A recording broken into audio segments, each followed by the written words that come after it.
Oui. Donc, il faudrait craindre le péché. Ne pas se laisser facilement comme ça au péché. Ça peut arriver, comme les Hollandais disent, promptement. Comme les Hollandais disent, subitement. Donc, quand vous faites un péché sans faire exprès, qui vient comme ça, vous demandez pardon, ça on peut comprendre parce que nous sommes dans cette chair-là.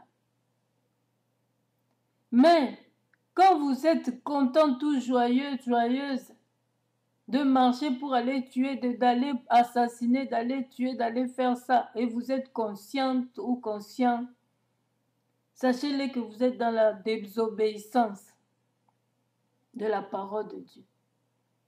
Et vous êtes encore sataniste, vous n'avez pas encore reçu Christ en vérité dans votre cœur. C'est pourquoi il y a d'autres personnes, chaque fois qu'on appelle les gens devant, qui n'a pas encore reçu Christ, venez recevoir Christ. La personne va passer même 100 fois, elle ne reçoit jamais Christ en vrai. Elle fait que passer pour recevoir Christ.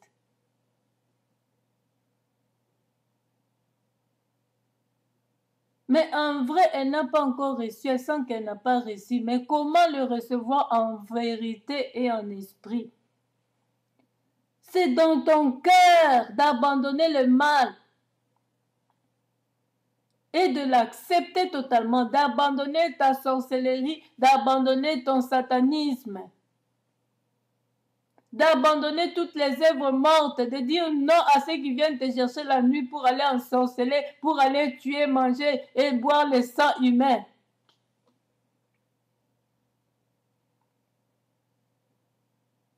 Alléluia.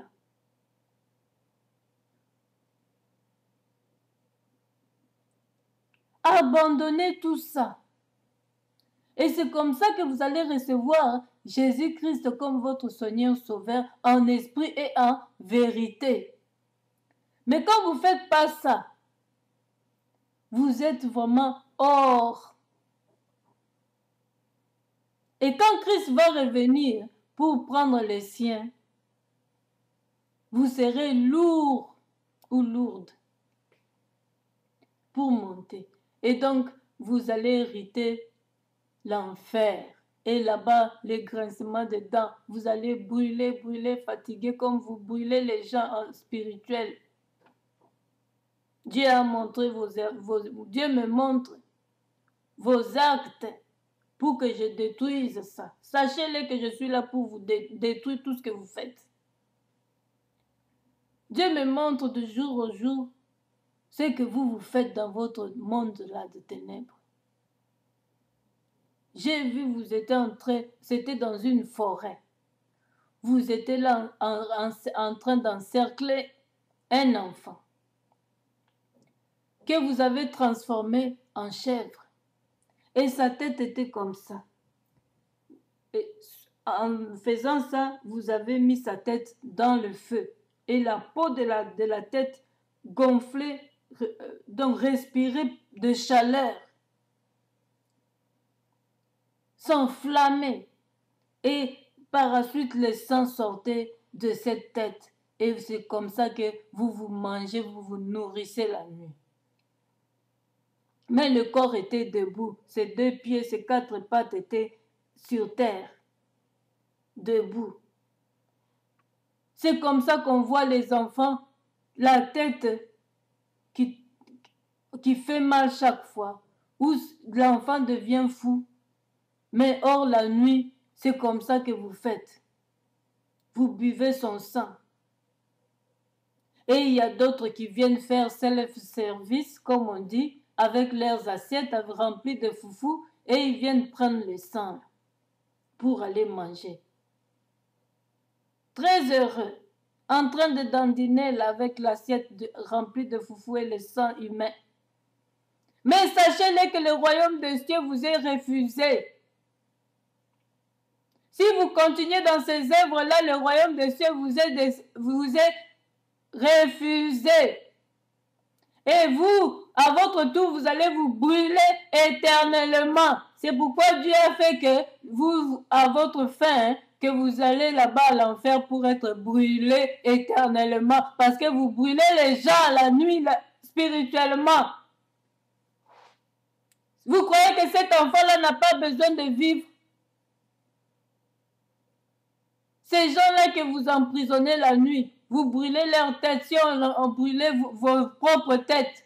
Parce que vous n'avez même pas pitié de vos propres enfants. Si on brûlait maintenant vos propres têtes.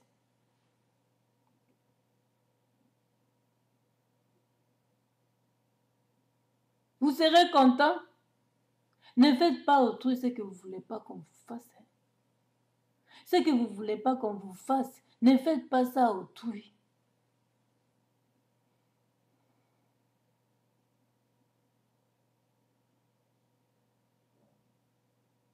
C'est pourquoi vous êtes là tout le temps avec des mauvaises intentions de taper les enfants sur les têtes. De taper les enfants sur les têtes. Et gogo, comment? Vous ne savez pas que ça détruit le cerveau? Tout ça, c'est des œuvres des satanistes. Les enfants le corrigent autrement. On peut donner une punition, mais il faut savoir que lesquelles. Pas enchaîner l'enfant avec les chaînes ou mettre l'enfant dans des cages. Non, c'est des humains comme vous. Supprimez quelque chose que l'enfant aime beaucoup, comme l'Internet, vous pouvez supprimer. Les jouets, allez, cette semaine, tu touches plus aux jouets, c'est tout. Mais ne supprimez pas le manger, vous allez le tuer de faim. Ne l'enfermez pas dans la cage, ne l'enfermez pas dans sa chambre. Supprimez tout simplement les choses que l'enfant aime. Si elle aime de sortir, vous supprimez cela, vous la laissez à la maison libre, faire ce qu'elle veut, mais elle ne sortira pas. Ou il ne sortira pas. Que de taper sur l'enfant. Ça, les gens qui font ça, c'est des vrais satanistes. Nous allons continuer. Marthe, occupée à divers soins domestiques, survint et dit, Seigneur, cela ne te fait-il rien que ma sœur me laisse seule pour servir? Quand tu es dans tes tourments, dans tes agitations, là, et tu oses encore demander à Dieu qui t'envoie même un vrai enfant de Dieu pour te soutenir dans ça. Tu crois que Dieu va permettre ça? Tu crois qu'un enfant de Dieu est bête pour t'aider à faire ce que tu fais là? Ceux qui vivent avec les enfants de Dieu croient qu'ils vont les contaminer, ils vont les amener dans leur satanisme. Vous vous trompez parce que l'Esprit de Dieu révèle toujours, parle aux enfants de Dieu que n'y va pas, celui-là c'est un sataniste. Vous pensez que vous allez séduire les enfants de Dieu comme ça? À laisser leur Jésus, leur vraie protection, qui est au-dessus de vos protections, et venir avec vous. Vous aider à servir vos idoles, vos satanes, vos cadavres. Ça ne se fera pas. À moins que cet enfant-là soit aveuglé. Mais en tout cas, quelqu'un qui a vraiment Jésus-Christ vous dira en tout cas c'est mieux qu'on se sépare. Nous allons continuer mes bien-aimés.